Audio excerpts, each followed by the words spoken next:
मेरी सास मुझे रोज़ाना रात को दूध पिलाती थी और मुझसे बहुत प्यार करती थी। वो मुझसे कहती थी कि तुम मेरी बहू नहीं बेटी जैसी हो। एक दिन जब मैंने अपनी सास से दूध पीने को मना कर दिया तो मेरी सास और मेरे पति ने मुझे बहुत मारा, मुझे मेरी ससुराल से निकाल दिया। जब मैं अपने मायके पहुंची, मैंने अपने घर वालों को पूरी बात बताई तो मेरे भाई को बहुत गुस्सा आया और उसने मुझसे कहा, मैं तेरी सास और पति को नहीं छोड़ूंगा, मैं उन्हें जेल की हवा खिलाकर रहूंगा। उसके बाद मेरा भाई मुझे लेकर मेरे ससुराल में पहुंचा तो वो मेरी सास को देखते ही उनसे कुछ कहने के बजाय उनके आगे हाथ जोड़कर माफ़ी मांगने लगे। ये देखकर मेरा सर चकरा गया। मेरा नाम अनीता है। हर रोज़ की तरह आज फिर मेरी सास मेरे पास दूध का गिलास लेकर आई और वो दूध पीते ही मुझे चक्कर से आने लगे। तो मैंने अपनी सास से पूछा, माँ जी, आप दूध में ऐसा क्या मिलाती हैं कि मुझे इसे पीकर ही नींद आने लगती है।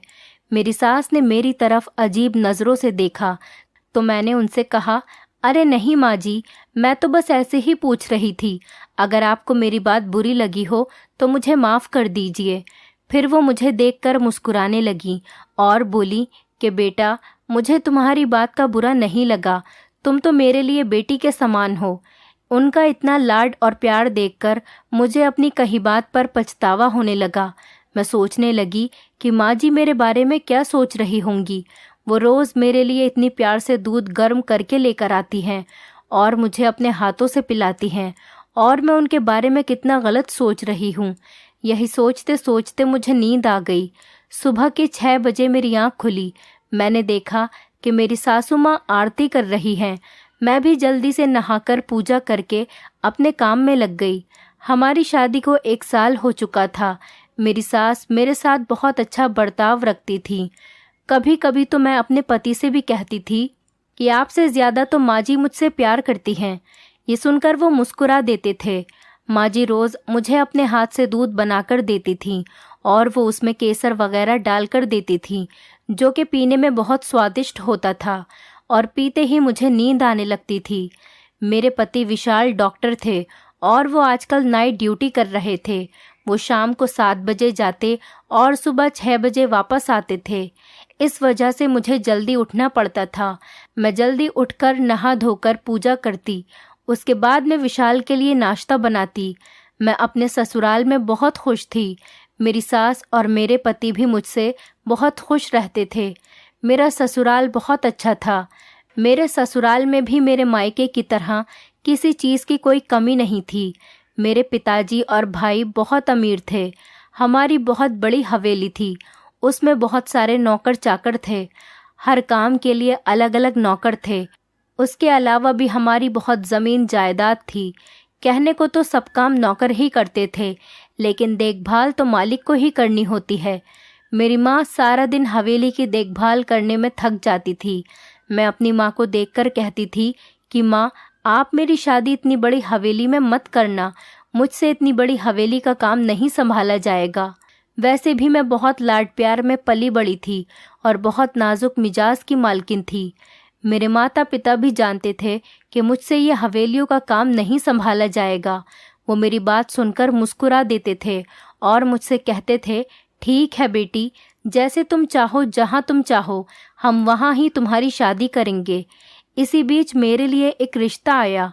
वो लोग हमारी तरह जागीरदार तो नहीं थे, लेकिन अच्छे खासे अमीर थे। उनके घर में हर चीज़ की रेल पेल थी। जैसा मैं चाहती थी वो रिश्ता बिल्कुल वैसे ही था और वो लोग हमारे शहर के ही रहने वाले थे।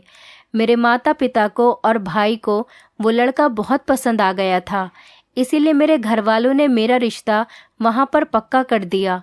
लेकिन उस लड़के की माँ बहुत बीमार थी और हॉस्पिटल में एडमिट थी। इसी वजह से वो लोग चाहते थे कि हम जल्द से जल्द शादी कर लें। इस पर मेरे भाई ने मना कर दिया कि हमारी इकलौती बहन है, हम इसकी शादी बहुत धूमधाम से करना चाहते हैं। हम ऐसे जल्दबाजी में अपनी इकलौती बहन की शादी नहीं कर सकते। लेकिन लड़के ने कहा कि मेरी माँ बहुत बीमार है और उनकी आखिरी ख्वाहिश है कि वो मेरा घर बसा हुआ देखना चाहती हैं, इसीलिए हम जल्द से जल्द शादी करना चाहते हैं। ये सुनकर मेरे भाई भी शादी के लिए राज़ी हो गए। हमारी शादी तक मेरी सास की तबीयत भी बेहतर हो गई। फिर हमारी शादी हो गई। शादी के बाद मैंने देखा कि मेरी सास बहुत पूजा पाठ करने वाली औरत हैं। वो सारी सारी रात भगवान की पूजा करती रहती थी। मुझे लगा कि शायद वो मुझ पर भी ऐसे ही पाबंदियां लगाएंगी, लेकिन उन्होंने मुझसे कभी कुछ नहीं कहा। मैं यहाँ अपनी मर्जी की मालकिन थी। मैं जब चाहती सोती और जब चाहती उठ जाती थी। अपनी मर्जी से खाती पीती थी। मेरे पति विशाल भी बहुत अच्छे थे और मेरा बहुत ख्याल रखते थे। मुझे बाहर खाना खिलाने और घुमाने भी लेकर जाते। हमारी ज़िंदगी बहुत हंसी खुशी गुजर रही थी। अगले दिन जब मैं सोकर उठी तो दोपहर के 3 बज रहे थे। मैंने देखा कि विशाल अभी भी सो रहे हैं। मैं हाथ मुंह धोकर कमरे से बाहर आई तो मेरी सास पूजा कर रही हैं। पूजा करने के बाद उन्होंने मुझे प्रसाद दिया और शाम के खाने की तैयारी करने लगी। मैं भी उनके पास जाकर बैठ गई और उनसे बोली कि माँ जी, हम घर में काम के लिए एक नौकरानी रख लेते हैं। आप सारा दिन काम करके थक जाती हैं। मुझे अच्छा नहीं लगता। हमारे पास किसी चीज़ की कोई कमी नहीं है। हम नौकरानी रख लेते हैं। वो घर का सारा काम कर दिया करेगी और खाना भी बना देगी। इससे आपको भी आराम मिलेगा और आप रात को आराम से पूरी रात भगवान का पाठ कर सकती हैं। मेरी बात सुनकर मेरी सास बोली कि बेटा, मुझे तो सारा काम करने की आदत है और ये काम तो कुछ भी नहीं है। मेरे जैसी औरतें तो बड़ी बड़ी हवेलियों का पूरा पूरा काम संभाल लेती हैं। मैं उनकी बात सुनकर चौंक गई और उनसे कहने लगी कि माँ जी, आप भला हवेलियों का काम क्यों करेंगी? आपके पास तो सब कुछ है, किसी चीज़ की कमी नहीं है। उस पर मेरी सास बोली कि बेटा, मैं एक बहुत बड़ी हवेली में नौकरानी का काम कर चुकी हूँ। पूरी हवेली की साफ सफाई का काम मेरे ही सुपुर्द था। मैं सारा दिन काम में लगी रहती थी। सिर्फ रात को ही आराम करने को मिलता था। अपनी सास के मुंह से ये बातें सुनकर मैं हैरान रह गई। मैंने उनसे पूछा, फिर ये इतना बड़ा घर और कारोबार कहाँ से आया? उन्होंने मुझे बताया कि ये घर तो विशाल के पिताजी का है। उन्होंने मुझसे शादी कर मुझे इतने बड़े घर की रानी बना दिया। उनसे शादी करने से पहले मैं एक हवेली में नौकरानी का काम करती थी। उनकी बातें सुनकर मुझे उनसे नफरत होने लगी और मैं सोचने लगी कि मैं एक नौकरानी के साथ उठती बैठती हूँ, खाती पीती हूँ। मैं इतने बड़े घर की बेटी, ये तो मेरी शान के खिलाफ है। आज तक मैंने किसी भी नौकर को अपनी किसी चीज़ को हाथ लगाने नहीं दिया था। शुरू से ही बहुत सिनकी थी मैं। अगर कोई नौकर मेरी किसी चीज़ को हाथ भी लगा लेता था तो मैं उसे फेंक देती थी। आज मैं एक नौकरानी के साथ बैठी हूँ। फिर मैं अपने कमरे में चली गई। विशाल के भी जाने का समय हो गया था। वो अपने क्लिनिक चले गए। उनके जाने के बाद माँ जी मेरे लिए दूध लेकर आईं। वो मुझे अपने हाथ से दूध पिलाने लगीं, लेकिन आज उनके हाथ से दूध पीते हुए मुझे घिन सी महसूस हो रही थी। मैं सोच रही थी कि जिन हाथों से ये मुझे दूध पिला रही हैं, उन्हीं हाथों से घर की साफ सफाई करती थीं। पता नहीं अपने हाथ ठीक से साफ करती भी होंगी या नहीं। फिर मैंने सोचा कि ये काम तो माँ जी बहुत पहले करती थीं। अब तो ये एक बड़े घर की मालकिन हैं और बहुत पूजा पाठ भी करती हैं। मैंने अपने आप को बहुत समझाने की कोशिश की, लेकिन फिर भी उनके हाथ से दूध पीने को मेरा दिल नहीं माना। मैंने माँ जी से कहा कि आप दूध का गिलास यहीं पर रख दें, मैं बाद में पी लूँगी। लेकिन वो मुझसे ज़िद करने लगी और बोली कि बेटा, दूध ठंडा हो जाएगा, फिर पीने में मज़ा नहीं आएगा, तुम इसे अभी पी लो। लेकिन मैंने माँ जी से कहा कि माँ जी, आप फिक्र ना करें, मैं खुद बाद में दूध पी लूँगी। ये सुनकर माँ जी मेरे कमरे से चली गईं। उनके जाने के बाद मैंने वो दूध नहीं पिया और मैं सोने के लिए लेट गई। लेकिन आज मुझे नींद नहीं आ रही थी। मैंने बहुत सोने की कोशिश की, उसके बावजूद भी मुझे नींद नहीं आई। तब मेरा शक माँ जी पर गया कि हो सकता है कि माँ जी मुझे दूध में कुछ डालकर पिलाती हों, जिसकी वजह से मुझे नींद आ जाती है। मुझे सुबह में जल्दी भी उठना है, क्योंकि विशाल सुबह 6 बजे ही घर आ जाते थे। उनके लिए नाश्ता बनाना होता था। इसीलिए मैंने सोचा कि चलो दूध गर्म करके पी लेती हूँ। जब मैं दूध गर्म करने के लिए किचन में गई, जाते ही मुझे घर में किसी के होने का एहसास हुआ। मैंने सोचा कहीं घर में चोर तो नहीं आ गए। मुझे चोरों से बहुत डर लगता था। मैं हल्के हल्के कदमों से बाहर की तरफ गई। अचानक ही डर की वजह से मेरे हाथ से किचन के कुछ बर्तन गिर गए। फिर मुझे किसी के कूदने की आवाज़ आई तो मैं डर की वजह से अपने कमरे में चली गई। मैंने कमरे में जाकर कमरे को अच्छे तरीके से लॉक कर लिया और मैं सोने की कोशिश करने लगी। पता नहीं रात के किस पहर में मेरी आंख लग गई। सुबह विशाल ने आकर मुझे जगाया। रात को देर से सोने की वजह से मेरा चेहरा सूज गया था। विशाल ने मुझसे पूछा, क्या हुआ? तब मैंने उनको बताया कि कुछ नहीं, रात नींद नहीं आ पाई, इस वजह से आंखें ओझल हो रही हैं। शाम तक ठीक हो जाएंगी, आप फिक्र न करें, मैं ठीक हूँ। मैंने विशाल को नाश्ता कराया। विशाल और मैं आराम करने के लिए लेट गए। दोपहर में जब मेरी आंख खुली तो माँ जी मेरे पास आकर बैठ गईं और रात के बारे में मुझसे पूछने लगी कि मैंने रात दूध पिया था या नहीं, मुझे नींद आराम से आई थी या नहीं। मैंने उनसे कहा कि हाँ माँ जी, आपके जाने के बाद मैंने वो दूध पी लिया था और मुझे बहुत अच्छी नींद आई। सुबह विशाल के आने पर ही मैं उठी। ये सुनकर माँ जी सुकून से हो गईं और मेरे पास से उठकर चली गईं। अब मेरा शक मेरी सास पर गहरा होता जा रहा था। मुझे लग रहा था कुछ ना कुछ तो गड़बड़ ज़रूर है, लेकिन मैंने अपनी सास के सामने कुछ भी जाहिर नहीं होने दिया। सारा दिन रोज़ की तरह ही रहा। शाम के समय विशाल अपने क्लिनिक चले गए। उनके जाने के बाद माँ जी दूध लेकर मेरे पास आईं और मुझे दूध पिलाने लगी और मुझसे कहने लगी कि तू मेरी बहू नहीं, बेटी की तरह है। मैं तुझे अपनी बेटी की तरह प्यार करती हूँ, इसीलिए मैं तुझे रोज़ाना अपने हाथ से दूध पिलाती हूँ। लेकिन मैंने अपनी सास से कहा, माँ जी, आज मेरे पेट में दर्द हो रहा है, मैं थोड़ी देर में खुद पी लूँगी। ये सुनकर माँ जी के चेहरे का रंग उड़ गया और कहने लगी, बेटी, लगता है तुम मेरे हाथ से दूध पीना नहीं चाहती।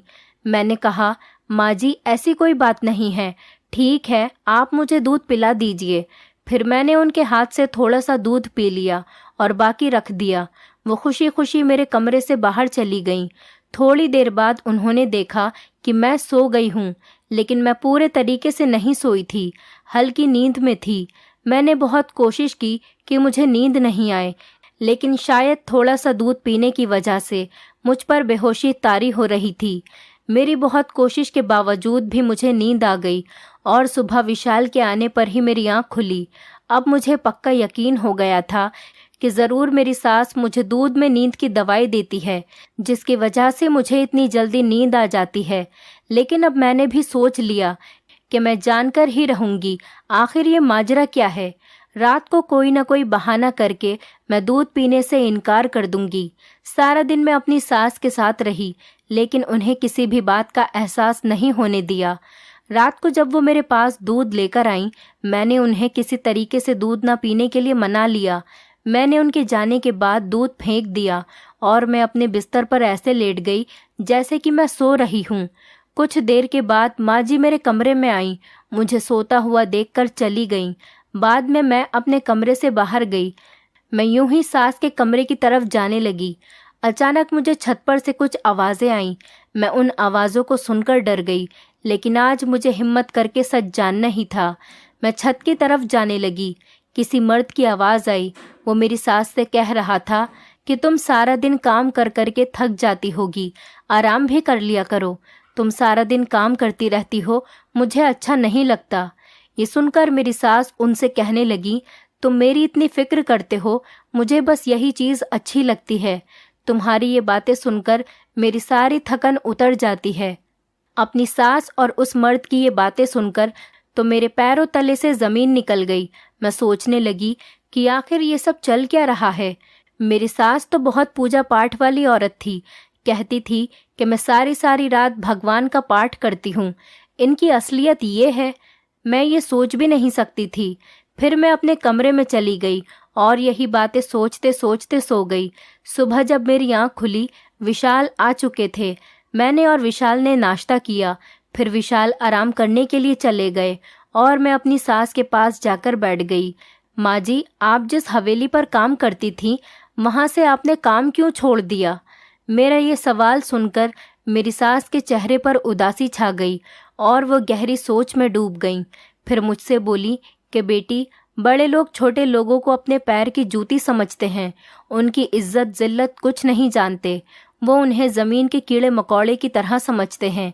जहाँ मैं काम करती थी वहाँ के मालिक का बेटा मुझे गंदी नज़रों से देखता था और मुझसे नाजायज़ रिश्ता बनाने की बातें करता था। जब मैं उससे मना करती वो मुझे धमकी देता था कि मैं तुम्हें बदनाम कर दूंगा। मुझसे ज़बरदस्ती शादी करना चाहता था। हवेली के सारे लोग कहीं बाहर गए हुए थे तो उसने मुझसे ज़बरदस्ती शादी कर ली और मुझे धमकी दी कि अगर मैंने किसी को कुछ बताया तो वो मुझे ही बदनाम कर देगा। आखिर सच कब तक छुप सकता था। कुछ समय के बाद जब सबको पता चला तो उसने मुझे ही गलत साबित कर दिया और मुझे घर से निकलवा दिया। मैंने सबको सच्चाई बताने की बहुत कोशिश की, लेकिन मालिकों के सामने नौकर की भला कौन सुनता है। उन्होंने सबके सामने मेरी बहुत बेइज्जती की और मुझे हाथ पकड़कर अपनी हवेली से बाहर निकाल दिया। मैं उनके सामने बहुत रोई, अपनी सच्चाई बताई, लेकिन किसी ने मेरी एक बात भी नहीं मानी। अपनी कहानी सुनाते सुनाते माँ जी की आंखों से आंसू बह रहे थे। मैंने उन्हें गले से लगा लिया और उनको दिलासा देने लगी। वो बहुत ज़ोर ज़ोर से रो रही थीं। उनकी आंखों से उनका दर्द झलक रहा था और मुझसे कहने लगी कि बेटी, आज तुमने मेरे दर्द को हल्का कर दिया। मुझे अपनी सास पर बहुत अफसोस हो रहा था, लेकिन मैं ये भी सोच रही थी कि रात जो मेरी आंखों ने देखा वो क्या था। मैं एक अजीब कश्मकश में थी। उन्होंने मुझे बताया कि मुझे हवेली से निकाल दिया गया था तो मेरे पास रहने के लिए कोई ठिकाना नहीं था। उस समय विशाल के पिताजी ने मुझसे शादी की और मुझे सहारा दिया। उनका बहुत बड़ा एहसान है जो उन्होंने उस वक्त मेरा साथ दिया। मेरे साथ कोई नहीं था। फिर वो रोते रोते मुझसे पूछने लगी, तुम ही बताओ बेटी, इन सब में मेरा क्या कसूर था? मैं तो वहाँ ईमानदारी से अपना काम कर रही थी, लेकिन उन लोगों ने मेरे साथ बहुत गलत किया। मेरा तो इन सब में कोई कसूर ही नहीं था। मैंने अपने दिल ही दिल में सोचा कि मुझे आपकी किसी बात पर कोई भरोसा नहीं है। जो औरत अपने बुढ़ापे में रात के अंधेरे में एक गैर मर्द से मिल सकती है, उसने पता नहीं अपनी जवानी में कितने मर्दों को घुमाया होगा। उसके बाद मैं माँ जी को उनके कमरे में लेकर चली गई और मैं खुद भी अपने कमरे में आ गई। मैं सोचती रही कि मैं ये सब विशाल को कैसे बताऊंगी। क्या विशाल मेरी बात का भरोसा करेंगे या नहीं? कुछ दिन गुजरने के बाद मैंने सब कुछ विशाल को बता दिया कि तुम्हारी माँ रात के अंधेरे में छत पर किसी और मर्द से मिलती है। विशाल मेरी बात आराम से सुनते रहे, लेकिन मेरी बात पूरी होने के बाद ही उन्होंने मुझसे कहा, तुम अपना सामान पैक कर लो। मेरी माँ चरित्रहीन औरत है, मैं तुम्हें उसके साथ नहीं रख सकता। तुम अपने बाप भाई जैसे शरीफ लोगों में रहो। मैंने विशाल से कहा कि विशाल मेरी बात तो सुनो, लेकिन विशाल मुझ पर गुस्सा करने लगे और चीख कर मुझसे बोले कि निकल जाओ मेरे घर से।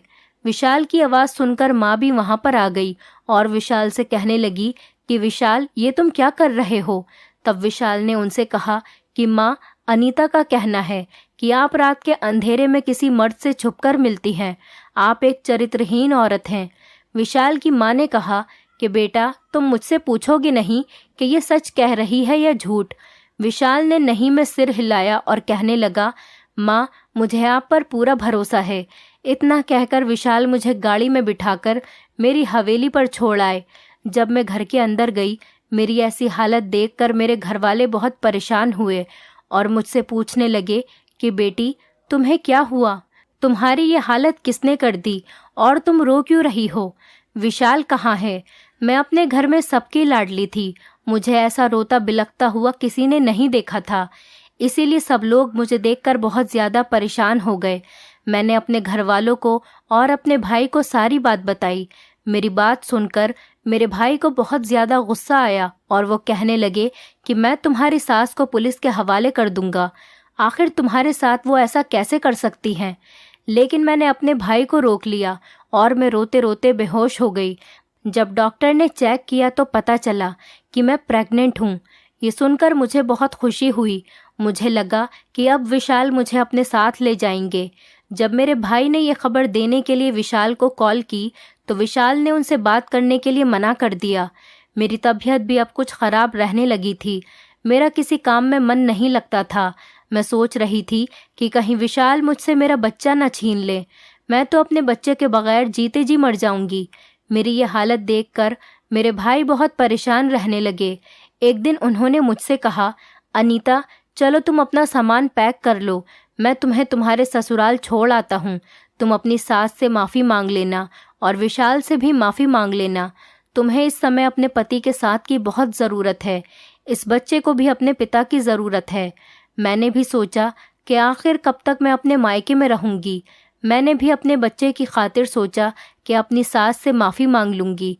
जब हम मेरी ससुराल पहुँचे तो रात के खाने का समय हो चुका था। विशाल और मेरी सास खाना खा रहे थे। उनके साथ एक आदमी और बैठा था और वो खूब हंसी मजाक कर रहे थे। जब मैंने आगे बढ़कर गौर से देखा तो मुझे पता चला कि ये तो वही आदमी है जो उस रात मेरी सास के साथ था। मैं ये देखकर हैरान रह गई। विशाल और मेरी सास ने हमें देख लिया था। मेरी सास उठकर आगे आई और मेरे भाई की तरफ देखकर बहुत खुश हुई। मैंने अपने भाई के चेहरे को देखा तो मेरे भाई के चेहरे पर उदासी थी। मेरे भाई मेरे सास से कहने लगे, तुम यहाँ क्या कर रही हो? मेरे भाई की आवाज़ में एक दर्द था।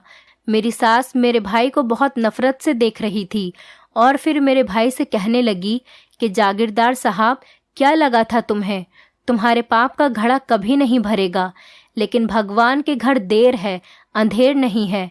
हर पापी को अपने किए की सज़ा एक ना एक दिन मिलकर ही रहती है। आज तुम्हारी सज़ा का समय आया है। ये सुनकर मेरे भाई कहने लगे कि तुमने मुझसे बदला लेने के लिए मेरी बहन का इस्तेमाल किया और अपने बेटे की शादी मेरी बहन के साथ करवा दी ताकि तुम मुझसे बदला ले सको। जिस तरीके से मैंने तुम्हें अपने घर से निकाला था, इसी तरह तुमने मेरी बहन को अपने घर से निकालकर अपना बदला पूरा कर लिया। मुझे ये सब सुनकर चक्कर आने लगा और मैंने अपने भाई से कहा कि ये सब आप क्या कह रहे हैं। तब मेरे भाई ने मुझे बताया कि अनीता, मैं जो भी कह रहा हूँ सच कह रहा हूँ। तुम्हारी सास हमारे यहाँ नौकरी करती थी और मेरा दिल इस पर आ गया था। तब मैंने इससे छुपकर शादी कर ली थी, लेकिन जब सब घर वालों को पता चला तो मैंने उल्टा इस पर ही इल्ज़ाम लगाकर इसको घर से निकलवा दिया और सबके सामने इसको चरित्रहीन साबित कर दिया। इसी बात का बदला लेने के लिए इन्होंने तुम्हें अपने घर से निकाल दिया। मेरे भाई बहुत रो रहे थे और मेरी सास के सामने हाथ जोड़कर माफ़ी मांगने लगे और कहने लगे कि मेरे किए की सज़ा मेरी बहन को मत दो। मेरी बहन माँ बनने वाली है। मैंने जो किया बहुत गलत किया। मुझे अपनी गलती का एहसास है। तुम मुझे माफ़ कर दो और मेरे किए की सज़ा मेरी बहन को मत दो। मेरी बहन बहुत नादान है। आज मुझे मेरी सास के चेहरे पर बहुत सुकून दिखाई दे रहा था। ऐसा लग रहा था जैसे वो इसी दिन के लिए ज़िंदा हों। और जो आदमी उनके साथ बैठा था वो असल में विशाल के पिता थे।